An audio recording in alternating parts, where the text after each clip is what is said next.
ची रेसिपी करून दाखवणार इतकी सुंदर ना की आरोग्यासाठी अतिशय फायदेशीर असणार आहे. हे पाव पाव किलो काजू आणि बदाम हे सगळं मिश्रण मी काढून घेते. हे काय आहे तुम्ही मला तोपर्यंत कमेंट्समध्ये सांगा.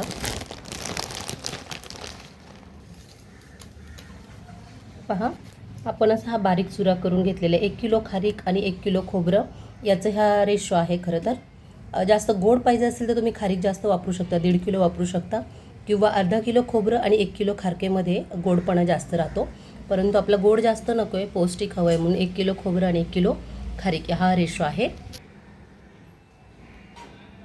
पहा, हा आहे 200 ग्रॅमपेक्षा थोडा जास्त, 250 ग्रॅम आहे हा. काय बोलतो आपण याला, डिंक. आणि हे आहे हलीम. हे अगदी हाडांच्या मजबूतीसाठी अतिशय उपयुक्त असतं. तुमच्याकडे याला काय म्हणतात मला माहीत नाही आहे, पण हे जनरल स्टोअरमध्ये, किराणा स्टोअरमध्ये हे आयुर्वेदिक म्हणून मिळतं. हलीम आहे, हड्डी मजबूत होण्यासाठी खूप चांगलं उपयुक्त असतं. तर अशा प्रकारे आपण हे सगळं मिश्रण छान भाजून घेऊन आता डिंक तेलामध्ये छान तळून घेतो आहे.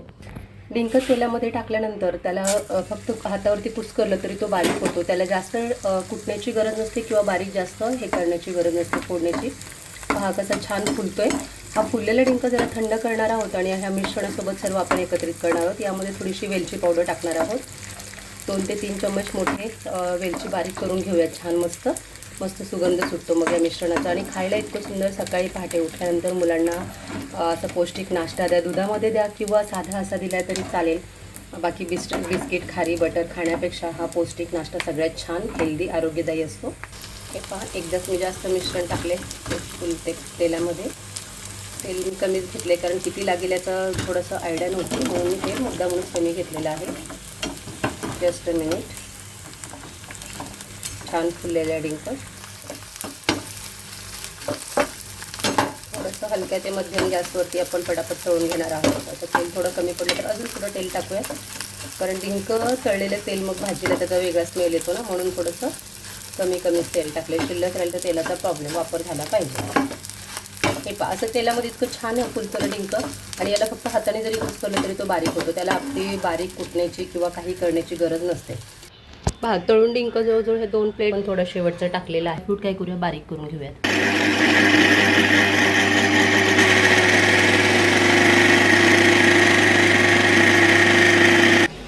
हे पहा, ड्रायफ्रूट आपण एकदम बारीक करून घेतलेले आहेत, एकजीव केले छान. अगदी शेंगदाण्याचं जसं कूट असतं ना त्याप्रमाणे.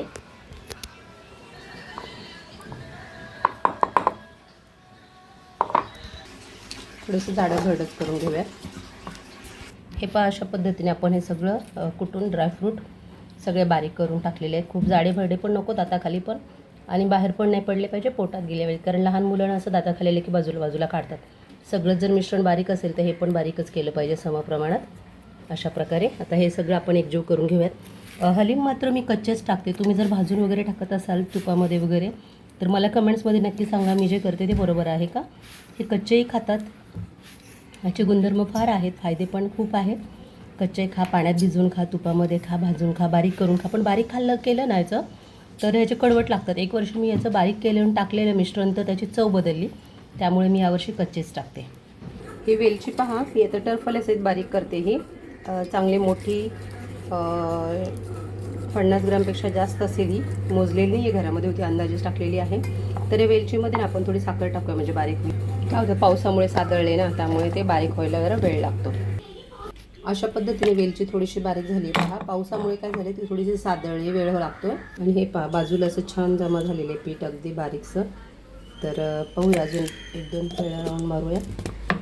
इतका छान सुगंध सुटला नाही वेलचीचा. आता वेलची मी चाळणीने चाळून घेते, कारण आपण टरफल्यासहित बारीक केल्यामुळे पावसामुळे थोडी सादळले. पहा,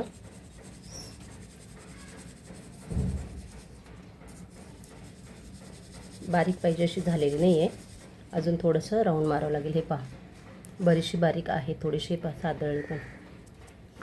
हा मैत्रीण, हा डिंक जो आहे ना, हाताने प्रेस करून घेतला तरी बारीक होतोय, परंतु मी थोडंसं मिक्सरला हलकासा ग्राइंड करून घेतला आहे, कारण एकदम दाताखाली नको लागायला म्हणून. आता हा सर्व मिश्रण आपण एकजीव केलेला आहे.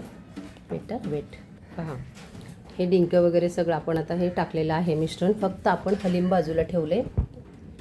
हे मिश्रण छान आता एकजीव करून घ्यावं. यामध्ये आपण काय टाकलेलं आहे, ड्रायफ्रूट टाकलेलं आहे, थोडंसं एखादा बदाम आहे बघा असा चुकून राहिला आहे, पण आपण खरं तर बारीक करणार होतो, पण कसा राहिला मोठा काय माहिती. तर असं काजू बदाम हे सगळे ड्रायफ्रूट आपण मिक्स केलेले आहेत. डिंक पण बारीक केलेलं आहे, वेलचीसुद्धा टाकलेली. इतका सुंदर वास सुटल्याने याचा की काय सांगू तुम्हाला. हे जवळजवळ मिश्रण आता 2 किलो झालं, खारीक खोबरं आणि बाकी ड्रायफ्रूट, हलीम, डिंक, काजू बदाम, वेलची सगळं मिळून 3 किलोच्या आसपास झालेलं आहे. साधारणतः 3 किलोच्या एवढं आपली मोठी कणिक मळायची जी परत असते ती पूर्ण काटोकाट अशी भरलेली आहे पहा पूर्ण. आता हे सगळं मी एकजीव करून घेते आणि एका मस्त हवाबंद डब्यामध्ये पॅक करून ठेवते.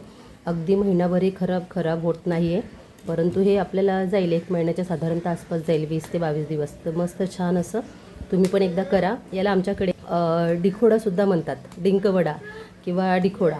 तर असं हे ड्रायफ्रूट मिश्रित, काजू बदाम आणि खारीक खोबरं मिश्रित असं इतकं सुंदर पौष्टिक, शरीराला उपयुक्त, प्रोटीनयुक्त सर्व घटक यामधून आपल्याला मिळतात.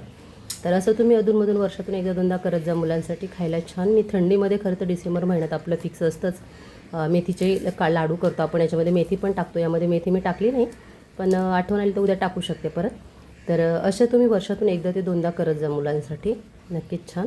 चला भेटूयात उद्याच्या व्हिडिओमध्ये. कसा वाटला हा व्हिडिओ, तुम्ही असं डिंकवडा करता का घरी, हे मला कमेंट्समध्ये नक्की सांगा. चला तर मग बाय, सी यू.